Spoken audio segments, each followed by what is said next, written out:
قاسم صاحب قریشی دامت رحمت اللہ علیہ کے فرزند انجمن نور نظر حضرت مولانا مفتی محمد طیب قریشی صاحب دامت برکاتہم کا اعزاز فرمائیں۔ سید رفیق اللہ صاحب، اسی طرح ہمارے مدرسے کے نگران اور بڑے فکر مند استاذ ہمارے علاقے کے اعتبار سے بھی، مدرسے کے اعتبار سے بھی، ہمارے دارالعلوم شاہ ولی اللہ کے استاذ ہیں، مدرس ہیں، حضرت مولانا محمد محسن صاحب کا اعزاز کرنے کے لیے حاجی امتیاز شریف صاحب ہماری مسجد کے صدر صاحب سے گزارش کرتا ہوں کہ حضرت مولانا کا اعزاز فرمائیں۔ جزاکم اللہ خیر و احسن الجزا۔ اور بھی ہمارے آئے ہوئے معزز مہمانان کرام ہیں،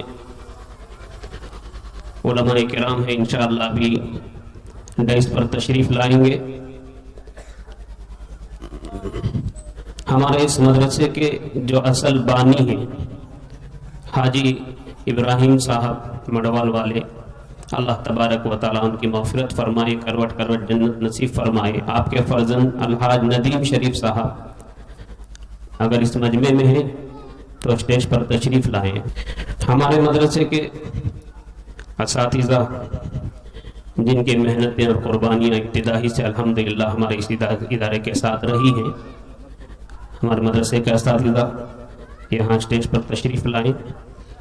الحمدللہ کوئی بھی ادارہ طلبہ کے ساتھ ساتھ اگر اساتذہ کی محنت نہیں ہوں گی تو ترقی نہیں ہو سکتے، لیکن یہاں الحمدللہ بہت ابتدائی سے جو قربانیاں ہیں، ابھی مدرسے کا تعارف آپ کے سامنے آئے گا، ابتدائی سے الحمدللہ بڑی قربانیوں کے ساتھ اس ادارے کا نظام چلا ہے، اور یہ ادارہ الحمدللہ اب سے تقریباً 22 سال پہلے قائم ہوا تھا، اور وہاں سے جو ہے مستقل اس کا نظام بہتر سے بہتر شہر کا معروف ادارہ دارالعلوم شاہ ولی اللہ کی سرپرستی میں الحمدللہ اس کا نظام چل رہا ہے۔ تعلیم و تربیت کے اعتبار سے بڑی فکروں کے ساتھ الحمدللہ ہمارے اکابر حضرات نظام چلا رہے ہیں، اللہ تعالیٰ ان کو بے انتہا قبول فرمائے۔ اب ہمارے درمیان ہمارے سابق مدرس نوجوان عالم دین مولانا مقبول حسین صاحب ہمارے سابق مدرس الحمدللہ 10 سال سے زیادہ عرصہ انہوں نے ہمارے اس ادارے میں خدمت کی ہے، بچوں کی تعلیم و تربیت کی ہے، اللہ تعالیٰ ان کی خدمات کو قبول فرمائے۔ میں ہمارے دارالعلوم شاہ ولی اللہ کے صدر المدرسین سے حضرت حافظ و قاری منیر احمد صاحب سے گزارش کرتا ہوں کہ ہمارے مولانا مقبول صاحب کا اعزاز فرمائیں۔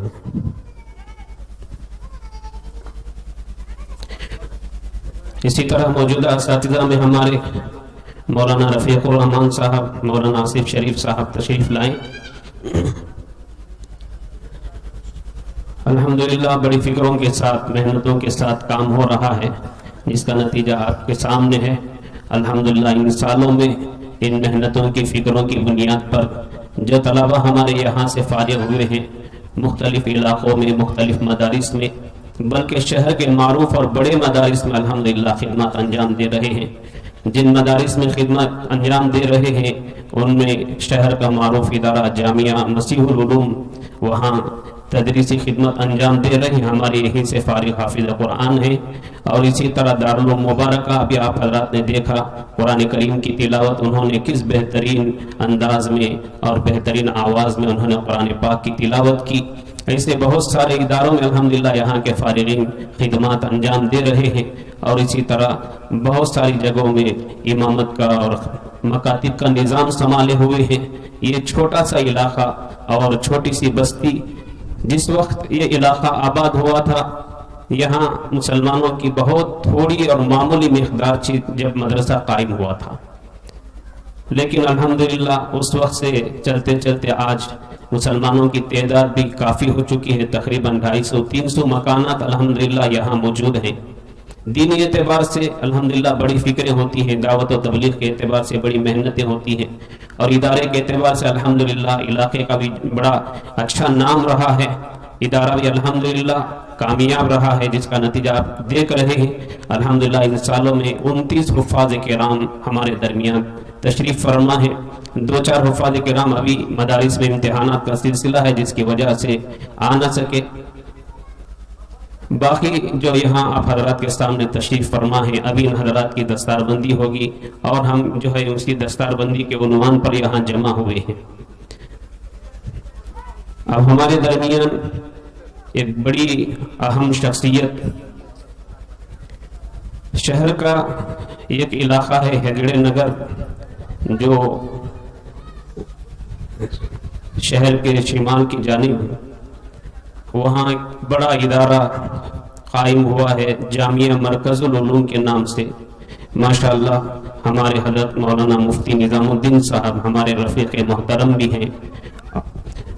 آپ جو ہے بڑی محنتوں سے اور فکروں سے اس علاقے میں بلکہ پورے شہر میں الحمدللہ آپ کا نام ہے، آپ کی محنتیں ہیں، اور آپ دعوت کے عنوان پر اور مدارس کے عنوان پر جو ہے ملک کے مختلف علاقوں میں دورہ کرتے رہتے ہیں۔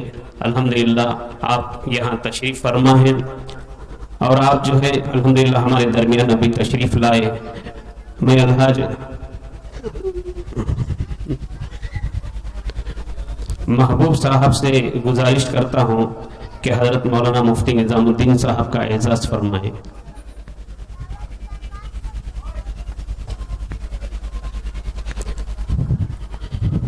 جزاک اللہ خیر و احسن الجزاء۔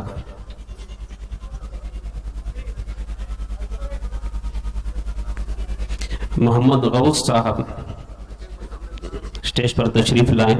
قابل صد احترام حضرات علماء اعظام، عمائدین شہر، دور دراز سے آئے ہوئے مہمانان کرام، پردہ نشین خواتین اور عزیز طلباء، میں سب سے پہلے اس رب کریم کا شکر گزار ہوں جس نے ہم سب کو پاکیزہ علمی ماحول میں جمع فرمایا اور ملت اسلامیہ کے اکابرین علوم و فنون، اسلامی تہذیب و تمدن کے واقف کار اور اصحاب فکر کے زیر سایہ تربیت حاصل کرنے اور اپنی علمی تشنگی کو بجھانے کا بہترین موقع فراہم فرمایا۔ بزرگان محترم، ہم سب جانتے ہیں اور اس پر ہمارا ایمان ہے کہ قرآن مجید خدا کا آخری پیغام ہے اور اسلام اللہ تعالیٰ کی جانب سے عطا کردہ آخری آسمانی مذہب ہے جو انشاءاللہ قیامت تک زندہ و تابندہ رہے گا، مگر اسباب کی اس دنیا میں کتاب و سنت کو قائم اور باقی رکھنے کے لیے ان کے حاملین اور محافظین کی ضرورت ہے۔ پھر ان حاملین و محافظین کو تیار کرنے اور مسلمانوں کو اسلامی طریقے پر برقرار رکھنے کے لیے مدارس اسلامیہ کی ضرورت ہے۔ اگر یہ مدارس نہ ہوتے تو شاید قرآن تو ہوتا مگر اسے پڑھنے اور سمجھنے والا کوئی نہ ہوتا، مسلمان تو ہوتا مگر عقائد حقہ اور اعمال صالحہ کا تصور تک نہ ہوتا۔ حضرات، مدرسے کی تاریخ بہت پرانی ہے اور اس کی بنیادیں بہت گہری ہیں۔ اس کا آغاز کہاں سے ہوا؟ مکہ مکرمہ کے مقامات مقدسہ میں سے ایک اہم مقام غار حرا ہے جس کا نام تو یقیناً آپ نے سن رکھا ہوگا۔ یہی مبارک غار قرآن مجید کی سب سے پہلی درسگاہ اور پہلی وحی الہی کے نازل ہونے کا اولین مقام اور اسلام کا گویا پہلا مدرسہ ہے۔ اس مدرسے کے معلم خود رب کائنات جل جلالہ عم نوالہ تھے اور متعلم رحمت کائنات صلی اللہ علیہ وسلم تھے، اور ان دونوں کے درمیان واسطہ اور ترجمانی کا فریضہ حضرت جبرائیل علیہ السلام انجام دے رہے تھے۔ اور اسی مدرسے کا سب سے پہلا سبق اقرا تھا جس سے نزول قرآن کا آغاز ہوا۔ تاریخ اسلام کا دوسرا اہم مدرسہ دار ابن ابی ارقم تھا۔ دعوت اسلام کے آغاز پر جب مکے کی سرزمین مسلمانوں پر تنگ ہو گئی تو اسی مکان میں سید المرسلین خاتم النبیین حضرت محمد الرسول اللہ صلی اللہ علیہ وسلم اپنے صحابہ کو تعلیم کتاب و حکمت دیتے تھے اور ساتھ ساتھ باطل عقائد اور برے و مذموم اخلاق سے ان کا تزکیہ فرماتے تھے۔